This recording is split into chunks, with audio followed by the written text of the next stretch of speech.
მოგესალმებით მაყურებელს და პასუხი ამ კითხვაზე პასუხი არის ძალიან კარგად ახსნილი და გამოხატული ელენე ხოშტარიას პოსტში, რომელიც დღეს მან გამოაქვეყნა თქვენს წაიკითხეთ, რა გააჩერებს ამ რეპრესიებს და გააჩერებს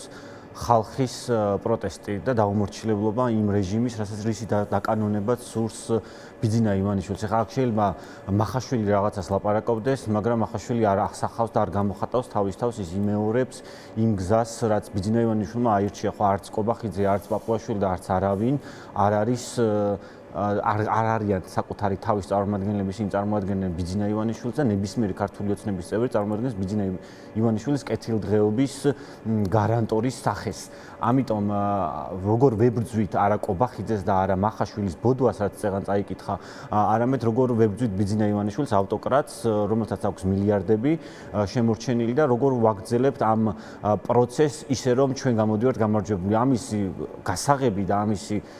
გზა არის ერთიანობაზე და ერთიან ძალებზე, საზოგადოების გაერთიანებაზე, მათ შორის პოლიტიკური პარტიების, რასაც ელენე წერდა, არა ურთიერთბრალდებებზე, არამედ ერთიანობაზე და ამის ჩვენებაზე საზოგადოების, თუმცა საზოგადოება სჭირდება ბიძინას ალტერნატივად დაინახოს ის ოპოზიციური ძალები, რომლებიც შემორჩენილი არიან ქვეყანაში, რომელიც თავს წირავენ და ეს თავის გაწირვა. რა გიშლით მაშინ გიორგი ხელს საზოგადოებას დაანახოთ ერთიანი ოპოზიცია, იმიტომ რომ მოდით გულწრფელად თქვათ, ბოლო 2 წლის განმავლობაში ჩვენ ვუყურებთ ბევრ ალიანსს, ბევრ საერთო ერთობლივ ბრიფინგს, თუმცა სულ ცოტა დრო სჭირდება იმისთვის ოპოზიციური პარტიების ლიდერებს, რომ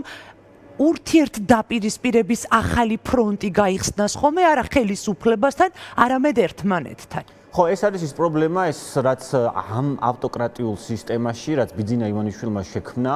და ამის ფორმულა მან 2011 წელს გამოაცხადა, რომ უნდა იყოს თეთრი და შავი, შუა უნდა გაიკრიფოს, უნდა არსებობდეს ნაციონალური მოძრაობა და ბიძინა ივანიშვილი, სხვა ყველა შუაში უნდა გაქრეს, იმიტომ რომ სხვა ყველა შემთხვევაში ვერ გადარჩება ბიძინა ის როგორც ვერ გადარჩა სხვა პოლიტიკური ლიდერები მანამდე. ეს თქვა მან. ანუ რატომ უწყობთ ხელს ამ გადარჩენაში, მაშინ თუ როდესაც საქმეც ეს არის, არ არსებობს ერთი პარტია და დღეს ნებისმიერმა პარტიამ. თქვენ კონკრეტულად არ გულისხმობთ არ არსებობს ერთი პარტია და ეს ნებისმიერმა პარტიამ უნდა გაიაზროს ოპოზიციურმა პარტიამ, რომელიც დამოუკიდებლად ინდივიდუალური ბრძოლით, ინდივიდუალური ერთი ადამიანით მოუგებს ბიძინა ივანიშვილს, ან შეძლებს ისეთი წინააღმდეგობის კამპანიის შექმნას, რომ ბიძინა ივანიშვილს დავათმობინოთ და მოვიპოვოთ ის თავისუფალი არჩევნები, რეალურად რისთვისაც მიდის ბრძოლა. ანუ სტრატეგია აირჩია მაგალითად ლელო და გახარიამ სრულიად განსხვავებული, აირჩია ნაციონალურმა მოძრაობამ მიუხედავად იმისა, რომ ალიანსში შემოვიდა და მას ხელი მოაწერა, განსხვავებული გზა აირჩია და ის თვითგადარჩენაზე მუშაობს, დღეს ახლა რასაც უყურებთ, დანარჩენი ალიანსის წევრები ვცდილობთ მათ შორის სტრატეგია აღმაშენებელთან თავისუფლების მოედანთან, რომ ჩვენ ეს რუტინული საქმე გავაგრძელოთ, იმიტომ რომ ამ რუტინული საქმის გარეშე არ არსებობს ადამიანის გაუჩინოს აი ეს რუტინული საქმე, ანა გასაგებია ვთქვათ, მოცემულობა რომელიც ახლა არის, ვთქვათ, თქვენ ლელო ახსენეთ, გახარიას პარტია ახსენეთ, ნაციონალური მოძრაობა ახსენეთ, არსებობს ასეთი მოცემულობა ახლა, თუმცა ვერ ლაგდება ამ პარტიებს შორის და რატომ ვერ ლაგდება? ანუ თითქოს ინტერესი არის ერთი და იგივე ყველას, ხო? ხო მარტივია, რა გაქვს სტრატეგია არის განსხვავებლობის მიზეზი ამას